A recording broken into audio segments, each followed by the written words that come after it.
नमस्कार मित्रांनो, श्री गुरुदेव दत्त. जून महिन्याच्या शेवटच्या 10 दिवसांमध्ये कन्या राशीच्या व्यक्तींसाठी काही महत्त्वाच्या घडामोडी, प्रलंबित कामांमध्ये गती आणि आर्थिक नियोजनाची गरज आणि आध्यात्मिक दृष्टिकोनातून सकारात्मक ऊर्जा अनुभवण्याचा काळ मानला जातो. तोपर्यंत गुरुदेव दत्त राशी भविष्य चॅनलवरती तुम्ही नवीन असाल तर चॅनलला सबस्क्राईब करा.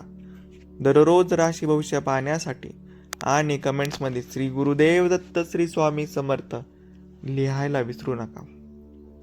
कन्या राशीचा स्वामी बुध असल्यामुळे बुद्धिमत्ता, नियोजन, व्यवहार कुशलता आणि कामातील बारकावे या गोष्टी या काळात विशेष महत्त्वाच्या ठरू शकतात. ग्रहांच्या पारंपरिक व्याख्यानुसार मागील काही काळांपासून ज्या कामांमध्ये अडथळे जाणवत होते त्या कामांमध्ये हळूहळू सुधारणा होण्याची चिन्हे दिसू शकतात.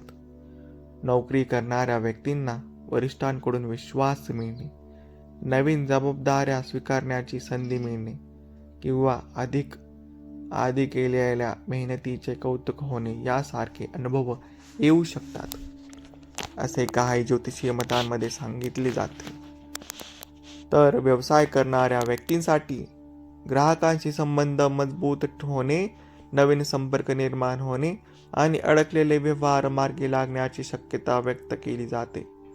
मात्र कोणत्याही मोठ्या आर्थिक किंवा व्यावसायिक निर्णयांसाठी केवळ राशी भविष्यावर अवलंबून न राहता वास्तव परिस्थितीचा विचार करणे आणि आवश्यक तज्ज्ञाचा सल्ला घेणे अधिक योग्य ठरते.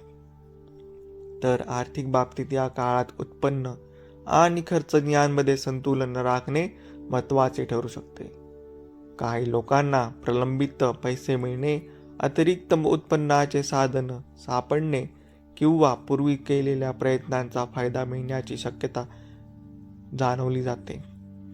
त्यामुळे अनावश्यक खर्च, घाईघाईने घेतलेली गुंतवणूक आणि भावनिक निर्णय टाळणे फायदेशीर ठरू शकते.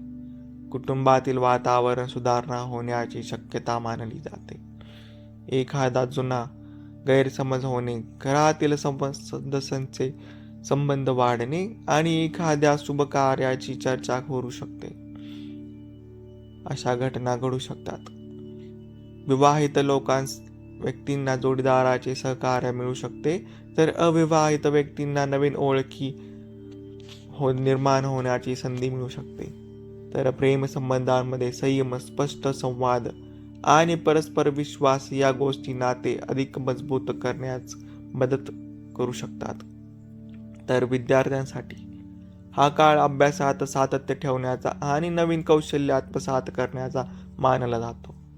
स्पर्धा परीक्षा, करिअर नियोजन आणि नवीन अभ्यासक्रम या संबंधात सकारात्मक प्रगती जाणू शकते. आरोग्याच्या दृष्टीने पाहिले असता तर कामाच्या वाढत्या जबाबदाऱ्यामुळे थकवा किंवा तणाव जाणवू शकतो.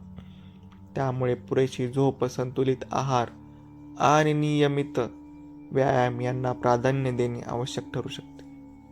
तर आध्यात्मिकदृष्ट्या कन्या राशीच्या व्यक्तींसाठी आपल्या श्रद्धेनुसार प्रार्थना, ध्यान आणि सत्कर्म यामुळे मानसिक स्थैर्य आणि सकारात्मकता वाढण्यास मदत होऊ शकते, असे पारंपरिक मतांमध्ये सांगितले जाते. भगवान विष्णू, श्री गणेश किंवा आपल्या कुलदेवताचा स्मरण करून दिवसाची सुरुवात केल्यास मन एकाग्र राहण्यास मदत होऊ शकते. ही श्रद्धेवर आधारित पारंपरिक मान्यता आहे. जूनच्या शेवटच्या 10 दिवसांमध्ये काही व्यक्तींना अचानक चांगली एखादी बातमी मिळणे, नवीन संधी किंवा बराच काळ प्रलंबित असलेल्या विषयात सकारात्मक हालचाल अनुभवायला मिळू शकते. मित्रपरिवार आणि सामाजिक संबंधांमध्येही लाभदायक ओळखी निर्माण होण्याची शक्यता मानली जाते. मात्र अफवा, अनावश्यक वाद आणि भावनेच्या भरात घेतलेले निर्णय टाळणे अधिक योग्य ठरू शकते. संयम, मेहनत, योग्य नियोजन आणि वास्तववादी दृष्टिकोन याच्या मदतीने या काळात संधीचा अधिक चांगला उपयोग करता येऊ शकतो, असे पारंपरिक वैदिक ज्योतिषशास्त्रात काही मतांमध्ये नमूद केले जाते. व्हिडिओ शेवटपर्यंत पाहिल्याबद्दल धन्यवाद मित्रांनो. कमेंट्समध्ये श्री स्वामी समर्थ, श्री गुरुदेव दत्त नक्की लिहा आणि आपल्या चॅनेलला सबस्क्राईब करून साथ द्या. परत यापुढील भविष्यवाणीसाठी तोपर्यंत श्री गुरुदेव दत्त, श्री स्वामी समर्थ.